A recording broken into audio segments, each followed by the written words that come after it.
欢迎来到新兴消息频道，请订阅频道，所以大家不要错过当天最热门的新闻。我们今天的时事通讯包括以下内容：赵丽颖、冯绍峰要复合，破镜子该不该中原？1987年，一个乡下女孩咕咕坠地。说是乡下女孩，其实女孩的父母也都是有正式工作的，父亲在派出所工作，母亲在百货公司。彼时，这样的女孩长大后找个稳定工作，是爹妈对她最好的期待。而这个小女孩却从小就有一个演员梦，但是无奈现实谷赶到了迎风岛。好在女孩长得不错，所以到了该考学的年纪，她读了一家中专学校的空乘专业，当个空姐也不错，飞来飞去的，挺拉风。但是入了学之后，女孩才发现这个空姐专业距离真正成空姐距离是108000里。这就好比你是学厨师的，但要想成为米其林5星大厨，那基本等同于捏彩票的几率。所以女孩上完空乘专业之后，发现自己学的端茶倒水服务本事根本派不上任何用场，想给乘客倒咖啡，那也不是一件容易的事儿。辗转之下，女孩去了一家金属耐腐蚀公司，当了什么呢？销售员。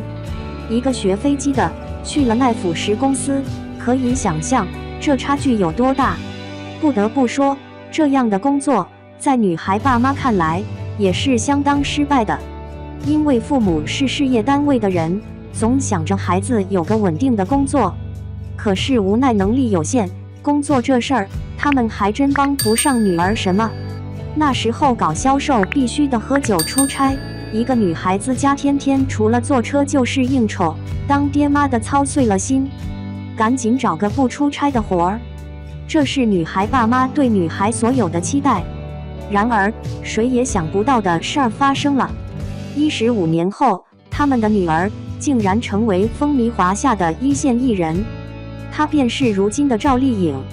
从找不到工作到如今成为大 V， 这个路是怎么走的呢？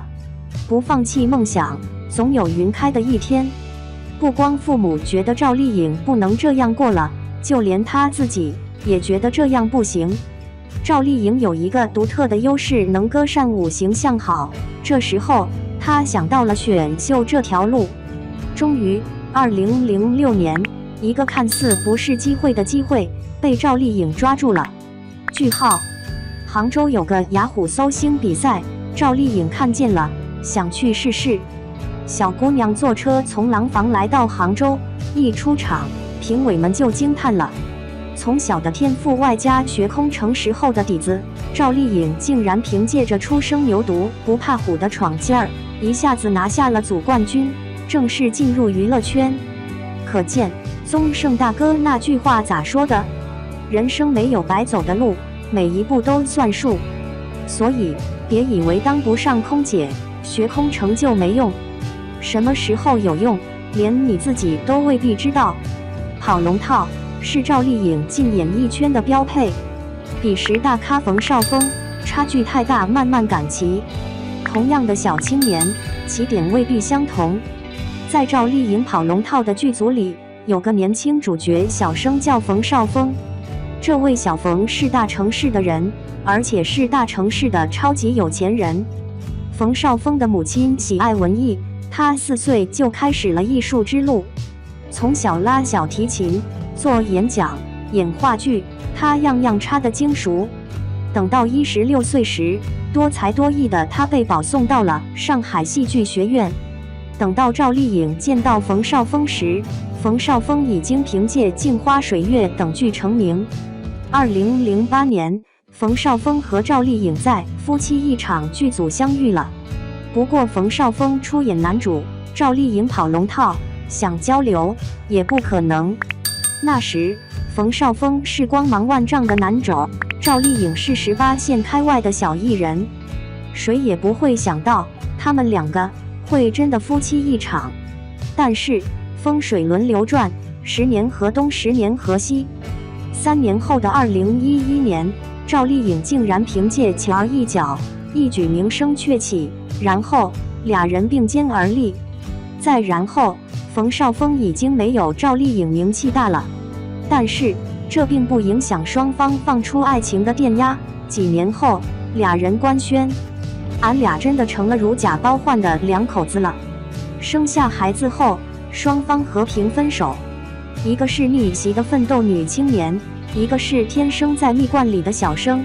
双方的感情生活在生过孩子之后发生了变化，终于在去年的大热天里，二人宣布离婚。为啥要离呀？主要有这么两种说法。一是说冯绍峰的母亲太过强势，属于霸道女总裁型儿的，她一直看不上出生在农村的赵丽颖，她觉得赵丽颖是个农村姑娘，配不上她的儿子。而冯绍峰是从小听妈妈话的乖乖男，觉得母亲的话就是自己的座右铭。当然这还不是主要的，双方对待工作的不同态度才是最主要的原因。冯绍峰在文艺圈中有名的佛系，什么事情小爷开心最好，然而赵丽颖却是个工作狂，一心扑在事业上。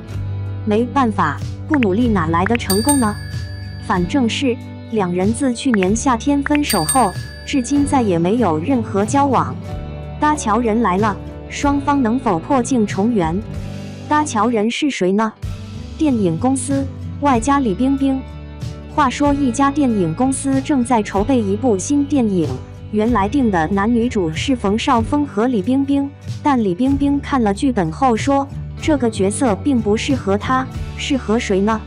适合赵丽颖。于是他向电影公司推荐了赵丽颖。你说这事儿闹的，但是问题是赵丽颖并没有拒绝。据说双方已经见过面，赵丽颖和冯绍峰虽然分手了，但见面之后并不尴尬，这让网友不禁怀疑两人是不是要复婚呀？最近更是有人拍到赵丽颖、冯绍峰领着孩子一起吃饭，一家人其乐融融。这段婚姻真的能继续吗？您怎么看？对于这事儿，很多人都说这俩人复婚好，看在孩子的份儿上，俩人也没有啥根本的问题，改改能过。但是也有人认为这俩人差距实在是太大，所以如果复婚了之后依然过不好，说不定还得离。对此您咋看呢？我觉得吧，千万不能为了孩子而复婚，因为一个吵吵闹闹的家庭比一个单亲家庭对孩子造成的伤害更大。但如果俩人真的想好了，也不是没有过好的可能。不过已经失败过一次了，第二次就能一鼓作气过好，恐怕也难。